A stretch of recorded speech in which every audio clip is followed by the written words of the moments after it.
ये सब क्या है? तुमने हमें झूठ क्यों बताया शांति जी के घर पूजा में जाने के बारे में? अगर तुम्हें हमें बताना था तो सीधे साफ क्यों नहीं बताया?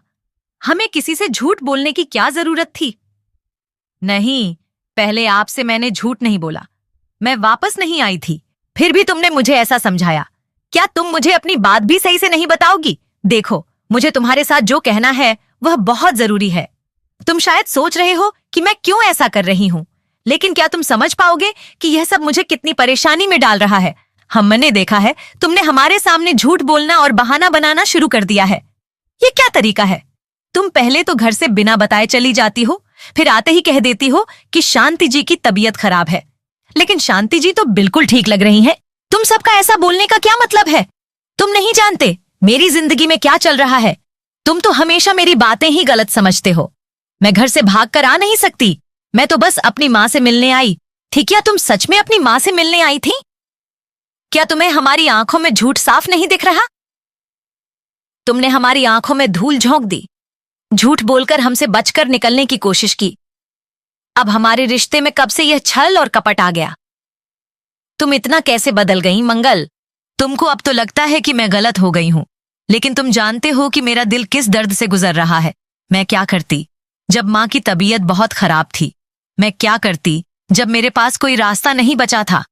तुम हमेशा अपनी बेटी की बातों को सही मानती हो। तुम हमेशा खुद को सही साबित करने की कोशिश करती हो।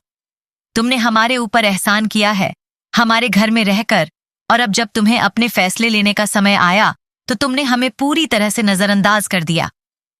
मुझे अपनी बेटी की कोई सफाई देने की जरूरत नहीं है। तुम जो कह रहे हो वो बिल्कुल गलत है।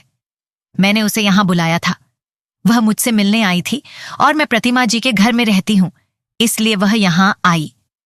तुमको इससे कोई दिक्कत है? क्या तुम नहीं समझते शांति देवी? तुम तो हमेशा मेरी बेटी के ऊपर उंगली उठाती रहती हो। अब तुम खुद ही उसे मेरे सामने लाकर खड़ा कर रही हो और फिर तुम कह रही हो कि ये ठीक है। क्या तुम्हें यह सही लगता है? तुम दोनों का इतना बड़ा फैसला ले लिया बिना मुझे बताए। क्या तुम नहीं जानते कि मेरे पास क्या वजह है? दरअसल मेरा घर ढह चुका था, पूरी दीवारें गिर गई थीं। डॉक्टर और सीमा मैम ने हमें मदद दी। अब हम किराए के घर में रह रहे हैं।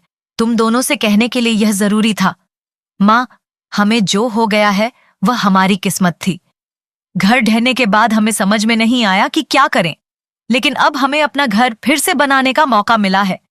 जब तक वह ठीक नहीं हो जाता हम तुम्हारे साथ रहेंगे। अब तुम बताओ, क्या तुम हमें यहां से जाने के लिए कहोगे मंगल?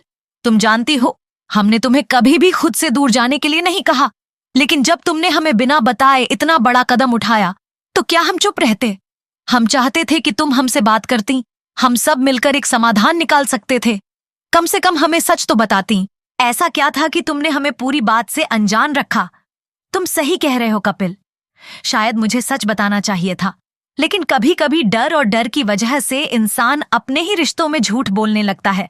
मुझे लगा कि अगर सच बता दिया तो सब कुछ खत्म हो जाएगा, लेकिन अब मुझे यह समझ में आता है कि झूठ बोलने से सिर्फ सब कुछ बिगड़ता है। अगर तुम्हें लगता है कि तुमने जो किया वह सही था तो मैं क्या कह सकती हूँ? मैंने अपनी बेटी को हमेशा मजबूत बनाया, लेकिन अब वह खुद का रास्ता तय करेगी। किसी को यह नहीं सोचना चाहिए कि वह किसी और के लिए जी सकता है। मंगल, तुमने जो किया वह ठीक नहीं था, लेकिन अब हमें इसे समझने की जरूरत है। मैं नहीं चाहता कि तुम अकेले महसूस करो, लेकिन हमें यह भी समझना होगा कि रिश्तों में विश्वास सबसे जरूरी चीज है। हमें एक दूसरे से ईमानदारी से पेश आना होगा। ये कहानी खत्म नहीं हुई है। क्या होगा जब मंगल को अपने माता पिता कपिल और आदित्य के बीच चयन करना पड़ेगा? क्या वह अपने फैसलों पर पछताएगी